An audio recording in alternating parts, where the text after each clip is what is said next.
Hello, it's Chad Shears with Go Figure Holistic Personal Training and Ascending to Total Maturity. Today's video is part of the series of troubleshooting life, and this one's particularly directed towards nutrition. Since the new year is coming around, people are looking for diets, they're looking for whatever to try to lose weight. They're going to make it a deal. They're going to, yes, I'm doing it now. First thing I want to point out, and I want to make it as brief but powerful as possible. We all have different nutritional backgrounds.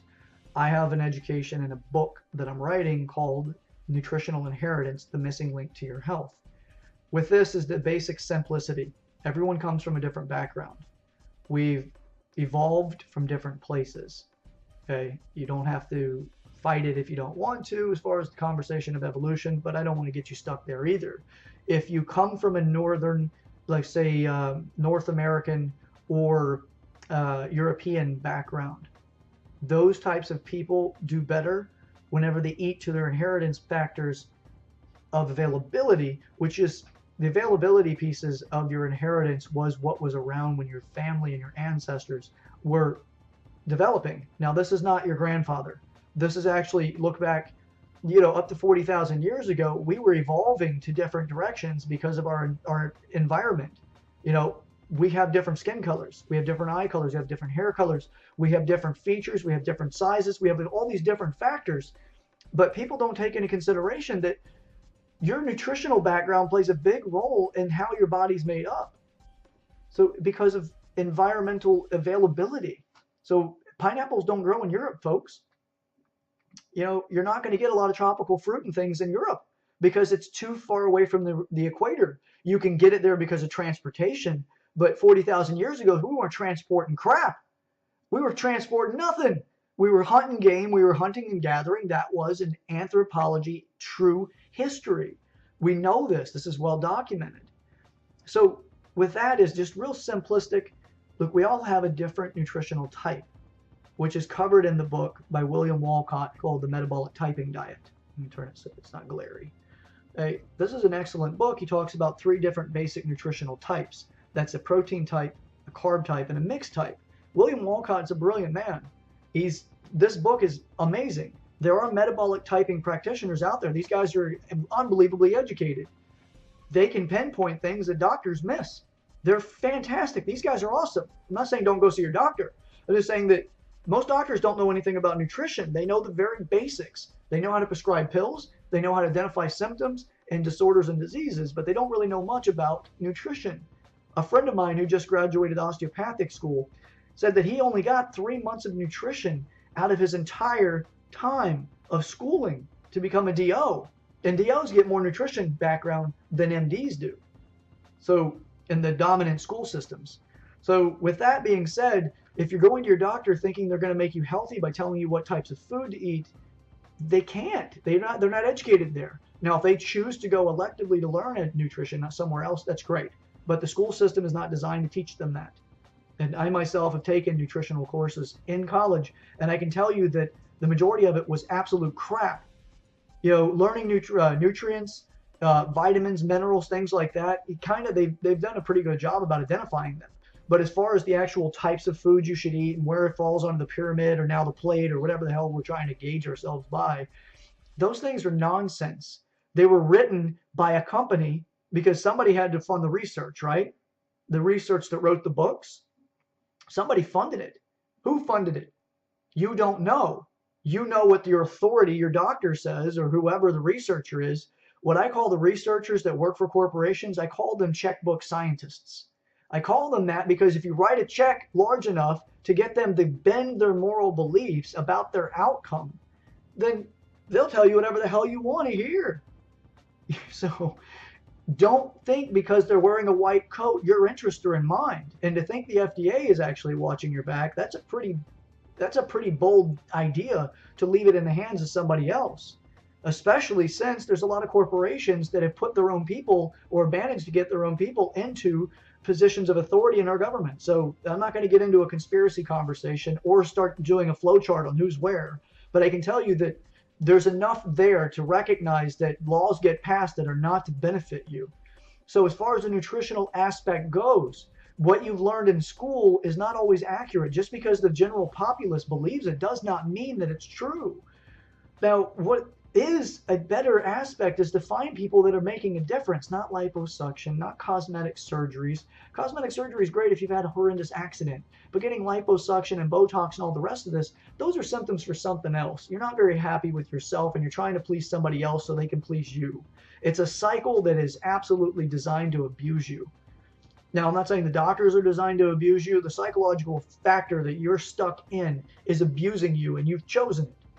That's a different subject for another time, but that's a quick general introduction. If you don't want to consider that, that's perfectly fine as well. Not everybody wakes up at the same time. Not everybody wakes up the same way. Not everybody even wakes up. So with all of that, whenever you do eat, most people drink a lot of liquids when they eat. Well, that dilutes your digestive juices and enzymes. Now, to learn more about that, and I can cover that in other videos, but right now I'm not going to go very far into it. I would just say that simply sip minimally when you eat, and sip water only, because your body doesn't understand things that pass down the throat too quickly, because the tongue, teeth, all of these facets that it comes to eating, because the smell, the taste, the way that you chew things, the way that it triggers the flavoring on your tongue, how it goes down your throat, all of that stuff is regulated by the apostat, which is inside of the hypothalamus, that's regulating these facets of our existence so that we understand what the hell we're putting in our body and how to digest it best. So if you're drinking down copious amounts of liquids, you don't have enough digestive juices registered to digest it, so you start getting larger food particles into the gut. A great book to learn more about that is Dr. Batman Elidge's Your Body's Many Cries for Water. This is an awesome book. It's unfortunate this man is no longer alive, but man, he's just awesome. He loved knowing and understanding and teaching. He's phenomenal. The last book I'm going to mention actually backs up the nutritional inheritance conversation. By the way, this book, it's not exactly a weekend read. It is very, very technical. It was written by another amazing human being that in medical school he had recognized there was differences in digestive system tract lines, how long the digestive tracts were in specific populations. So he spent a great deal of his life traveling and studying cadavers from different backgrounds. The Inuit Eskimos, don't call them at their face, because that's rude. The Inuit are the northern hemisphere peoples. They have a 21-foot long digestive tract because of availability of fibrous material. It's not available there. So they have proteins and fats which digest very quickly. Hey, don't worry, you don't have to sit there and go, I wonder how long my digestive tract is. This is just to give you some facts about this so you can understand that everybody's different.